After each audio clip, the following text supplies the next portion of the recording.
Incoming! Make towards the edge of the ray, now! Give it everything you've got! Shadow 2, your speed is dropping. What's wrong? Nothing, sir. Just trying to keep it together.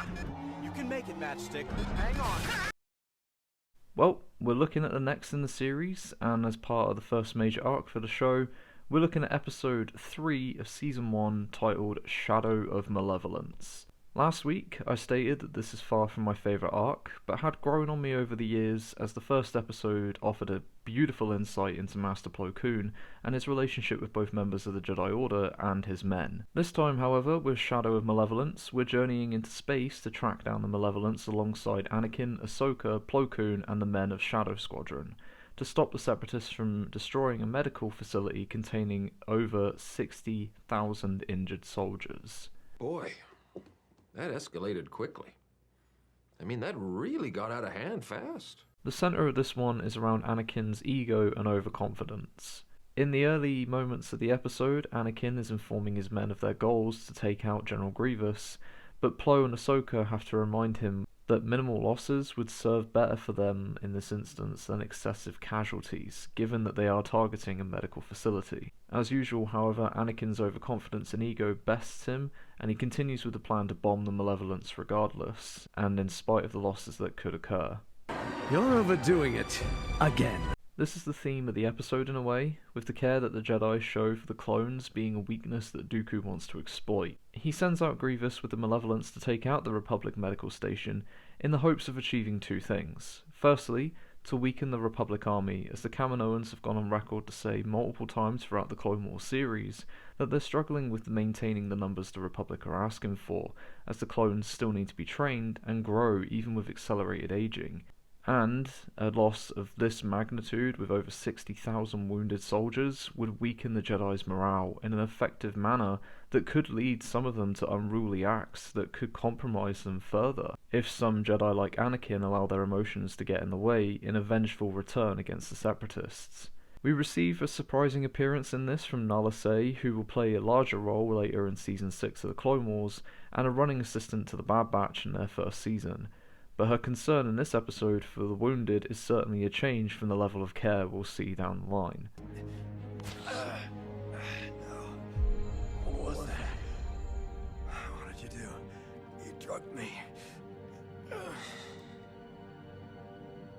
As the episode progresses, we get to witness firsthand what the impatience of Anakin can do at times. He believes that a shortcut to the medical station will allow them to cut Grievous off, however that requires them venturing into a large nebula, which the Malevolence has to maneuver around, whereas Skywalker utilises the old smuggler's route known as the Balmorra Run, which Master Plo informs him is the nesting ground for a large space whale species called the Nebrae mantis, which, as they begin to navigate the field, starts to become a problem for the men in the likes of Matchstick, that gets the wing of his ship clipped, and it causes the fuel to leak out and then eventually explode, destroying another one of his men in the process.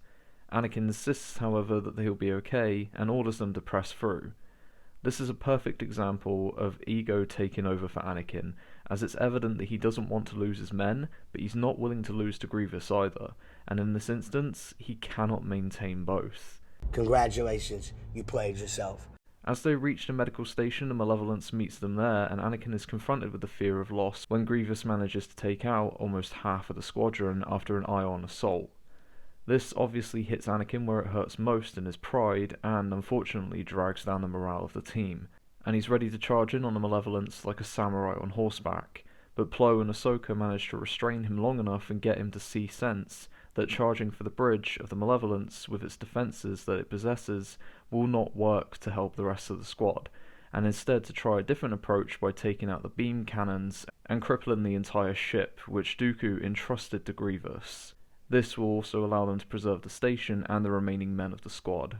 The focus of this is evident enough, and I guess a decent continuation, but by comparison of the first part of this arc and the next one that offers both a comedic and thoughtful insight to our characters, that works both in tandem with each other, this one felt almost filler by comparison, as it doesn't provide anything really of substance that I'm overtly interested in, and out of the entire arc, this episode for me at least, is fairly mediocre.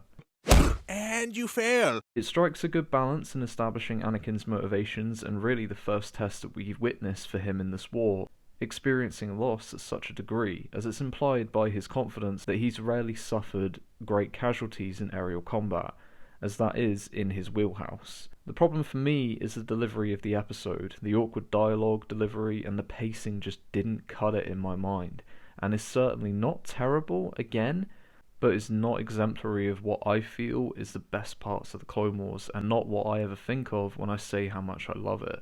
The corny banter, which really exemplifies the complaints that fans had in the earlier seasons of Clone Wars, comes across rather forced in areas at this one. By comparison of other moments we'll see throughout the show, and even by comparison of the very first episode of the Clone Wars, it feels rather jarring. Make it stop! The race to get to the location in movies and shows can be profound and engaging, so long as the tension is there and the character development is done right, and you understand the stakes and motivations involved and make it feel desperate enough. The problem here is that the humour they gave us didn't serve to undercut any tension because there was nothing there. There was no pressure in the moment and nothing that I personally felt or connected with. I can't tell if it's the pacing of the episode or maybe just the humour on its own, but something didn't click for me in this. The plot carries itself, and again we get some decent insights into Anakin, but that's it. And I get how it links to what came before it and after it, but it just doesn't stick the landing. Anakin essentially receives a good character study, and it's always nice to gauge a better understanding of who he is by the time of episode 3, but the rest of the episode just really fails to connect with me. Visually, the space sequences were beautiful, especially inside the nebula, and they hit the mark when it came to the luminescent nature of the ion beams in the medical station interior. It was a rare example of how well the team working on Clone Wars did in terms of the visuals in the early seasons, but again, the humour, the pacing, the dialogue, a lot of this just didn't work, and I can't overlook that, unfortunately. Sadly, I have to leave this on a low note, but that's going to do it from me. Thank you for stopping by. If you enjoyed this, please leave a like as it helps things out a lot. Drop a comment, let me know what you thought of this particular episode of the Clone Wars, and subscribe for more. Ring the notification bell as well to stay up to date with any of my releases, and I'll see you soon. May the Force be with you.